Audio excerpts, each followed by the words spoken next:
Alors, je suis sûr qu'après la prestation de Théo, de son témoignage, vous comprenez que par la symbolique de cette représentation, son intensité, nous ici présents, nous ne sommes pas grand-chose, pour ainsi dire rien, à l'échelle de ce siècle.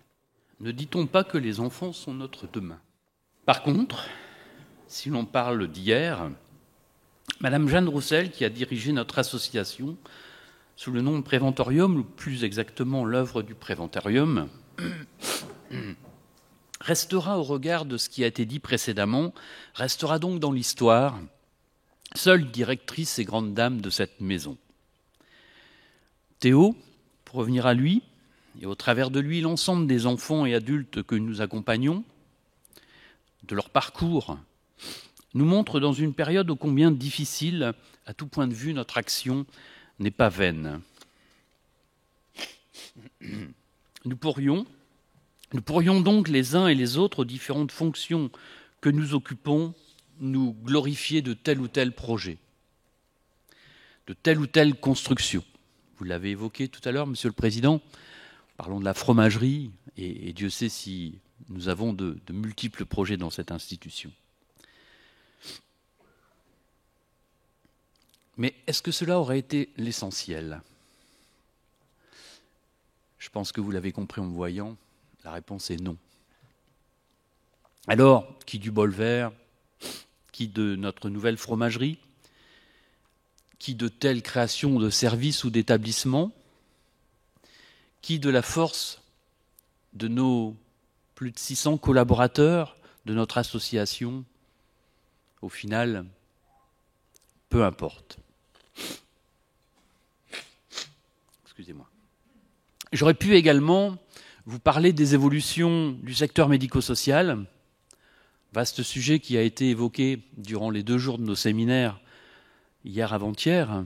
Vous dire en effet que cette association, Trait d'Union, n'entend pas pour se renouveler, voire se réinventer, pour préparer l'avenir, et donc se doit d'être effectivement toujours présente.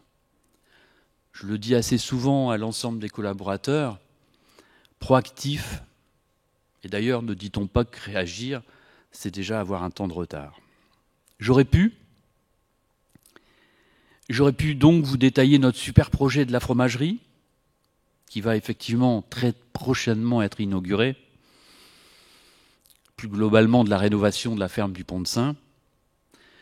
J'aurais pu vous parler de l'EMAS, des acronymes, Monsieur le Président, équipe mobile d'appui à la scolarisation, pardon. Vous voyez, même moi je m'y perds. Et de notre rencontre à la DGCS, Direction Générale de la Cohésion Sociale, où Marie-Christine dans la salle, que je ne vois pas puisque les lumières m'aveuglent, et au final c'est tant mieux pour moi, ça va me permettre de finir. J'aurais pu donc vous dire de cette rencontre à la Direction Générale de la Cohésion Sociale à Paris, juste avant le Covid-19, 21, je ne sais plus, vous dire que nous étions, non pas attendus, alors j'avais prévu de dire auditionner, je crois, alors auditionner ça faisait un peu policier, nous étions attendus, alors comme on dit par chez nous, nous étions attendus de pied ferme, à cette DGCS où, très modestement, avec beaucoup d'humilité, avec nos plaquettes de l'association, on en avait pris 5-6 d'ailleurs à l'époque, ouvrir une porte donc dans ces grands bâtiments parisiens, au cœur de Paris, et avec nos 5-6 plaquettes, ouvrir cette porte et de s'apercevoir qu'ils étaient plus de 50. Donc il nous en a manqué un petit peu.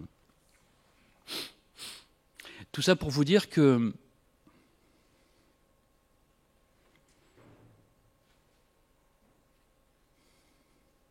Trélon est nationalement reconnu pour son savoir-faire, précurseur, vous dis-je. Alors j'aurais pu aussi vous parler de notre tout dernier concept d'accompagnement pour une 12aine d'enfants de notre unité d'étreint, mais Michael, tu l'as fait mieux que je n'aurais pu le faire, et effectivement remercier les politiques de protection de l'enfance, ce département, qui voit en nous, j'en suis intimement persuadé, non pas des prestataires, mais de véritables partenaires. J'aurais pu, alors ça vous rappellera peut-être quelques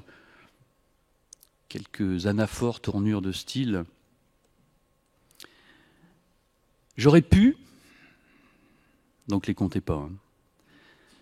J'aurais pu vous dire que ce territoire, nous l'aimons et qu'il est ô combien, pour Trait d'Union, ô combien inspirant.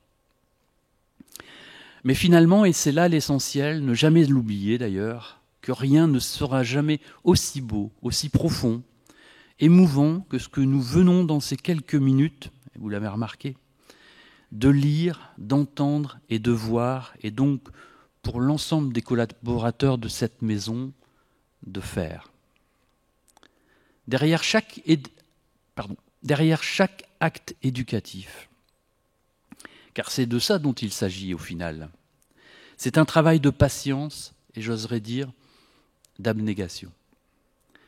Personne, ça a été dit tout à l'heure, personne n'est ici par hasard. Pour ma part,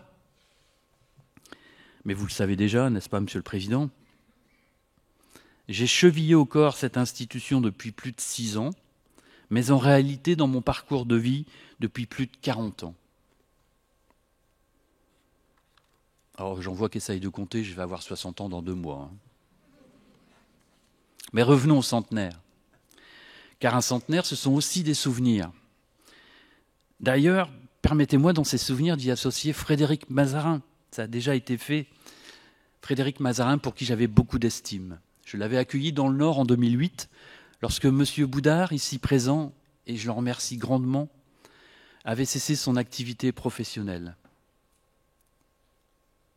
Permettez-moi, M. Boudard, encore de vous y associer, parce qu'au final, quand on parle de ce centenaire, moi j'ai, enfant de très long, j'ai l'image de vous d'un visionnaire et d'un bâtisseur. Merci. Mais au-delà des hommes, mais au-delà des hommes de cette association, vous l'avez compris, c'est aussi une maison, des équipes de professionnels, où je peux me permettre d'ailleurs de rajouter qu'il n'y a pas des essentiels et des non-essentiels. Vous l'avez dit, Madame la vice-présidente, les contraintes logistiques nous ont amenés à être dans 2 endroits différents. Benjamin, nous en avions parlé un petit peu ensemble lorsque tu nous as fait le plaisir de venir nous voir la semaine dernière. Il y a 2 endroits, bien évidemment, un chapiteau et un théâtre, mais ici, dans cette maison, il n'y a pas de première et de deuxième classe. Il y a tout simplement des problématiques de logistique, et donc nous avons voulu nous organiser de la sorte que tout le monde puisse être de la fête. Alors, comme vous l'avez entendu précédemment dans mes propos, lorsque je parle de notre association, j'y associe souvent le mot maison. Maison, mais pas famille. Pas famille dans le travail éducatif au quotidien que nous menons pour les enfants. Il s'agit non pas pour nous de la substituer, cette famille, mais pour, vous l'avez compris lorsque cela est possible, la restaurer. Bien sûr, comme vous l'avez entendu dans le témoignage de Théo, certainement compris, elle fait parfois, hélas, cruellement défaut. Mais le plus important n'est-il pas de se dire, malgré les turpitudes de notre monde, de façon résolument optimiste, je suis désolé si je n'ai pas l'intonation ce jour, de se dire que les enfants d'aujourd'hui, et ça c'est réjouissant, de se dire que les enfants d'aujourd'hui feront la valeur du monde de demain. Merci, docteur Comard.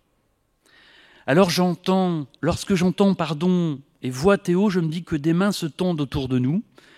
Pour Théo, d'ailleurs, certaines sont présentes dans cette salle. Ça aussi, c'est pour moi, pour nous, un immense bonheur.